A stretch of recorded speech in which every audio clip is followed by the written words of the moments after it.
Hello everyone, मेरा नाम है अर्णव चक्रवर्ती और आज की इस वीडियो में हम डिस्कस करेंगे कि जो 10th के बच्चे हैं उनके जो साइंस बोर्ड के एग्जाम्स हैं उनमें वो कैसे पढ़ाई करें। और ये पूरा एक अल्टीमेट वीडियो होने वाला है साइंस के लिए। इसके बाद और कोई वीडियो देखने की जरूरत नहीं है। इसमें मैं सब कुछ बता दूंगा कि कौन से चैप्टर्स पढ़ने हैं, कौन से इंपॉर्टेंट है, कौन से इंपॉर्टेंट नहीं है, कैसे पढ़ना है, कहाँ से पढ़ना है, कौन कौन से बुक्स फॉलो करने हैं, रेफरेंस बुक्स वगैरह हर चीज मैं डिटेल में इसी वीडियो में बता दूंगा।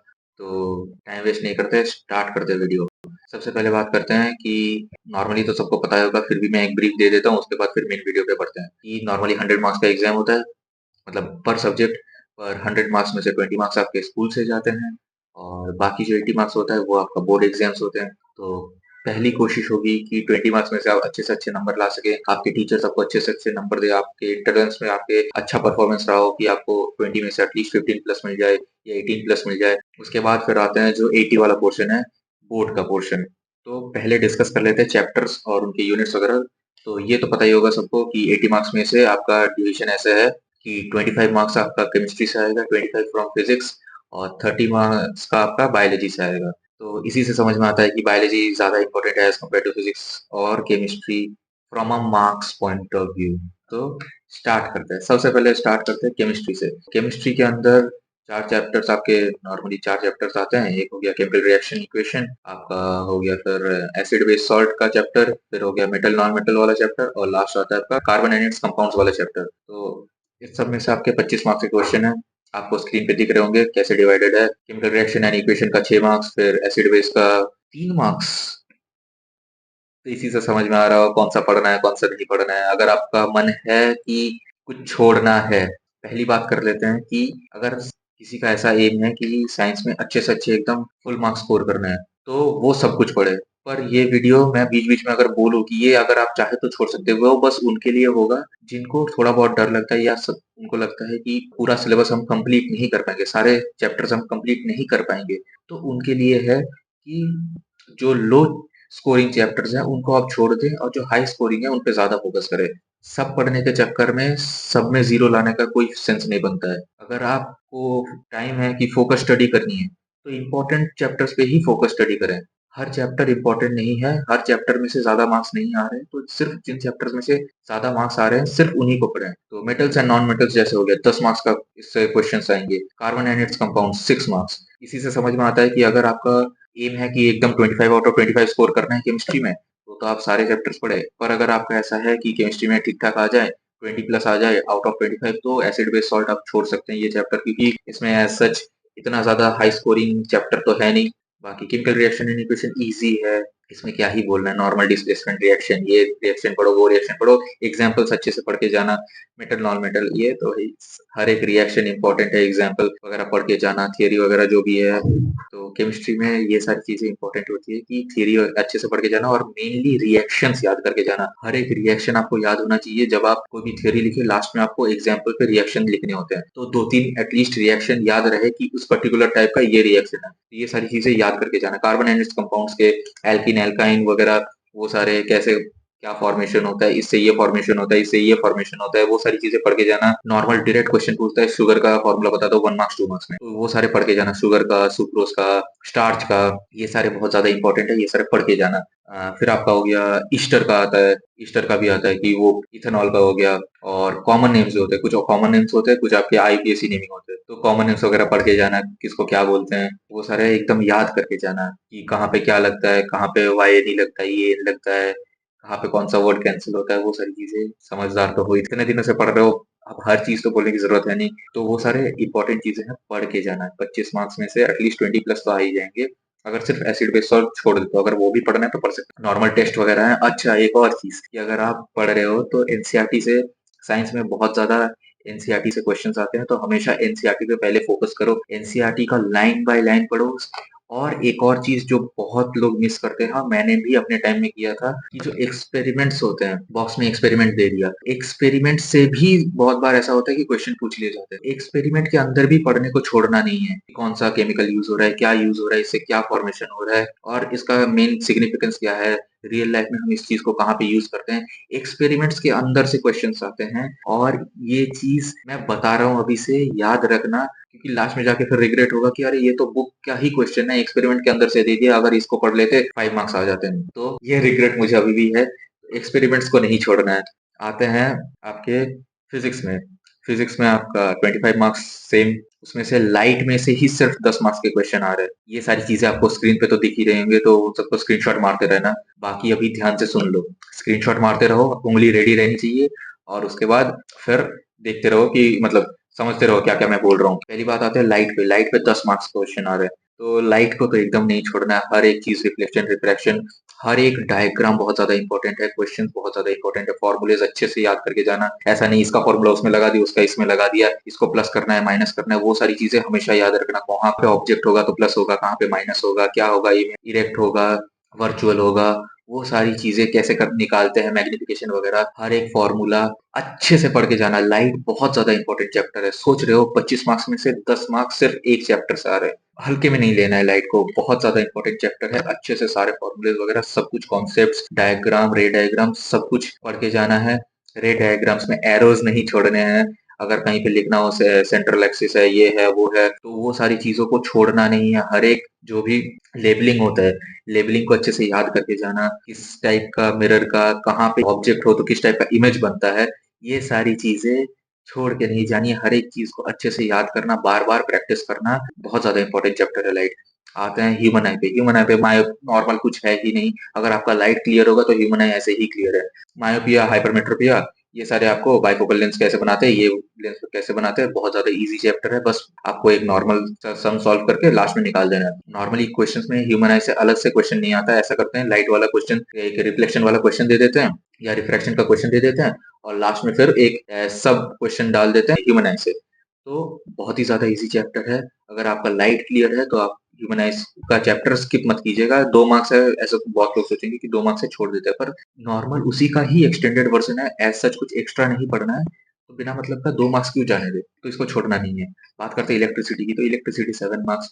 इलेक्ट्रिसिटी नॉर्मली हर स्कूल में सबसे पहले पढ़ाया जाता है, तो एकदम जो पीरियोडिक टेस्ट वगैरह होते हैं उसमें सबसे पहले आता है। तो इलेक्ट्रिसिटी अभी तक तो रेडी हो ही गया होगा, तो डायग्राम्स वगैरह कर लेना। Diagrams in the sense diagram बनाना आना चाहिए। ऐसा डायग्राम याद करने लायक कुछ नहीं है, पर डायग्राम्स बनाने आने चाहिए। अगर आपको कोई सर्किट दे दिया गया है, उसको कैसे डिकोड करते हैं, कहाँ से कैसे इलेक्ट्रिक करंट फ्लो हो रहा है, कहाँ से प्लस लेना है, माइनस लेना, हर एक चीज आपके डेफिनेशंस वगैरह सारे पढ़ के जाना अच्छे से। आता है मैग्नेटिक इफेक्ट में, 6 मार्क्स का इजी चैप्टर है, थ्योरेटिकल है। एज सच बहुत ज्यादा न्यूमेरिकल्स मुझे तो लगता नहीं है न्यूमेरिकल्स एज सच कुछ होगा, तो मैग्नेटिक्स को छोड़ना नहीं है, अच्छे से पढ़ के जाना। इसी में से आपका फिजिक्स का 25 मार्क्स इजीली स्कोर कर सकते हैं आप, बहुत ज्यादा कुछ डिफिकल्ट है ही नहीं। आते हैं बायो के 30 मार्क्स पे। बायो में मैं एक ही चीज कहूंगा, लाइन बाय लाइन मैटर करता है। हर लाइन से उठा उठा के क्वेश्चन पूछते हैं, केमिस्ट्री और बायो। फिजिक्स को एक बार फिर भी मान सकते हैं कि ठीक है, इतना ज्यादा कुछ डिफिकल्ट नहीं होता फिजिक्स के न्यूमेरिकल्स अच्छे से सॉल्व करना, पर केमिस्ट्री और बायो में लाइन बाय लाइन पढ़ना। हर एक लाइन से क्वेश्चन बनता है, एक भी लाइन मिस हो गया तो 2 मार्क्स चले गए, सोच लो। सेकेंड चीज, बायो और केमिस्ट्री के जो एक्सपेरिमेंट्स होते हैं, एक्सपेरिमेंट बॉक्स के अंदर जो होते हैं, उनको नहीं छोड़ना है। साइड में कोई एक बॉक्स बना हुआ है ग्लैंस टाइप का, उनको नहीं छोड़ना है। उनमें से क्वेश्चंस आते हैं, बोर्ड्स में आते हैं, और एक एक चीज, एक एक बॉक्स आपने छोड़ा, 1 मार्क्स 2 मार्क्स आपके चले गए। हर लाइन इंपॉर्टेंट है एनसीईआरटी का। चाहे तो कोई और बुक मत पढ़ो, जरूरत नहीं है बायो और आपके केमिस्ट्री के लिए, पर ये जरूर कर लेना, एनसीईआरटी मस्ट है। हर लाइन को पढ़ना है, अच्छे से याद होना चाहिए हर एक लाइन। लाइफ प्रोसेसेस 9 मार्क्स आपको स्क्रीन पे दिख रहे होंगे, मैं बस नॉर्मली बता देता हूँ एक बार। फिर control and coordination 6 marks, reproduction 3 marks, और हेरिडिटी एंड इवोल्यूशन से आपका 7 मार्क्स आ रहे हैं। और ये तो आ गया आपका 25 मार्क्स का नॉर्मली, और एनवायरनमेंट से आपका 5 मार्क्स का आता है, तो टोटल 30 मार्क्स आ गया आपका बायो से। तो इनको अच्छे से करके जाना है। हेरिडिटी एंड इवोल्यूशन के जो वो नॉर्मली हर एक का जितने भी प्रॉपर्टीज होते हैं, नॉर्मली ऐसा होता है कि कोई भी एक आपका पकड़ के दे देगा कि इसके 3 प्रॉपर्टीज लिख दो, उसी में काम खत्म। तो हर एक के 3-3 4-4 प्रॉपर्टीज नॉर्मली याद करके जाना। और एनवायरनमेंट को कभी भी नहीं छोड़ना है। एनवायरनमेंट बहुत ईजी वाला चैप्टर है, लास्ट में आता है। इतना ईजी चैप्टर है, आधे से ज्यादा चीजें हमें पता होती है, उस चैप्टर को छोड़ना नहीं है। क्यों बेकार का उस चैप्टर को छोड़ के मतलब क्यों दुखी होना है। 5 मार्क्स फ्री के मार्क्स हैं, ये एकदम फ्री के मार्क्स है। हेरिडिटी इवोल्यूशन फ्री के मार्क्स है। अगर आपको एक बार वो चीजें याद होगी कि इस टाइप का इसका ये फीचर्स होते हैं, ये होता है, ये होता है, ये शॉर्ट होता है, लॉन्ग होता है, इसका इस टाइप का टेक्सचर होता है, तो क्यों उन सबको छोड़ के जाना है? बहुत ज़्यादा ईज़ी होता है, बहुत थियोरेटिकल मतलब बायोलॉजी में तो न्यूमेरिकल है भी नहीं, बस थियोरेटिकल पढ़ना है, तो इनको रट्टा अच्छे से रट्टा मार के जाना बहुत ज़्यादा ईज़ी है। तो ये तो हो गया आपका चैप्टर वाइज़ मैंने आपको ब्रेकअप बता दिया, स्क्रीनशॉट्स आई होप सो ले लिए होंगे। बाकी कुछ चीज़ें मैं बता देता हूँ फिज़िक्स में, प्रॉब्लम सॉल्विंग पे अच्छे से अच्छे ध्यान रखना है। ऐसा नहीं कि बस थियरी कर रहे हैं, प्रॉब्लम सॉल्विंग करनी है। फिजिक्स में बहुत ज़्यादा एग्ज़ाम में जाके डिफ़िकल्टी होती है कि प्रॉब्लम सॉल्व नहीं हो पाता है कि डिकोड नहीं कर पाते कि कहाँ से क्या करना है, इसका कौन-सा वैल्यू है, वो क्या बोल रहा है, यहाँ पे क्या बोलना क्या चाहता है इस चीज़ में। तो फिजिक्स के न्यूमेरिकल प्रैक्टिस अच्छे से करना, रेगुलरली रिवाइज़ करते रहना है, ऐसा नहीं कि बस एक बार पढ़ लिया, छोड़ दिया। रिविज़न बहुत ज़्यादा ज़रूरी है। वीकेंड्स में एक बार के लिए उठा लो, फिजिक्स के कोई फ़ॉर्मूले देख लो या तो केमिस्ट्री के कुछ रिएक्शंस देख लो, बायोलॉजी का एक ऐसे ही नॉर्मल डेफिनेशंस वगैरह देख लो, ऑस्मोसिस क्या होता है, रिवर्स ऑस्मोसिस क्या होता है, डिफरेंस क्या होता है, ये क्या होता है, वो क्या होता है, ऐसी चीज़ें देख लो। तो थोड़ी बहुत ऐसे पढ़ते रहो और रिवाइज़ करते रहना। ऐसा नहीं है एक बार पढ़ दिया, छोड़ दिया, फिर उसके बाद पीवाईक्यूज़ बहुत ज़्यादा इम्पोर्टेंट होते हैं। लास्ट 10 साल के प्रीवियस ईयर क्वेश्चन पेपर निकालो। ये जो मैंने एनालिसिस किया, ये भी लास्ट 10 साल के क्वेश्चन पेपर से ही है कि कौन-सा चैप्टर इम्पोर्टेंट है, कौन-सा नहीं है। तो इस हिसाब से ही पढ़ाई करना। लास्ट 10 ईयर्स के क्वेश्चन पेपर्स एटलीस्ट सॉल्व करके जाना, तो आपको पता लग जाएगा कि किस टाइप के क्वेश्चन पूछे जाते हैं, कैसे क्वेश्चन्स को घुमाया जाता है, कौन से ऐसे टॉपिक्स हैं जो बहुत ज़्यादा इम्पोर्टेंट है। मैंने तो ये बस चैप्टर्स बोले, पर चैप्टर्स में से भी बहुत ज़्यादा टॉपिक्स होते हैं जिसमें से बार-बार क्वेश्चन्स आते हैं। तो वो सारे टॉपिक्स आप 10 साल के लास्ट क्वेश्चन पेपर सॉल्व करोगे तब आपको पता चलेगा अच्छा ये वाले टॉपिक्स इम्पोर्टेंट थे, अच्छा ये पढ़ना था, ये वाला ज़्यादा क्वेश्चन मतलब इस टॉपिक से 10 साल में से 4 साल या 5 साल क्वेश्चन्स आए हैं, तो ये टॉपिक इम्पोर्टेंट है, इसको अच्छे से करके जाना है। तो ये सारी चीज़ें आपको कैसे पता चलेंगी? तभी पता चलेंगी आप जब आप लास्ट 10 साल के क्वेश्चन पेपर सॉल्व करोगे, तो उनको बैठ के एग्ज़ाम की तरह सॉल्व कर लेना। फिर बात करते हैं सैंपल पेपर्स की, तो एक सैंपल पेपर्स जो एग्ज़ाम टाइम होता है 10 से उसके बीच में एग्ज़ाम से पहले आप एक बार प्रैक्टिस कर लो, एग्ज़ाम देने के स्टाइल में।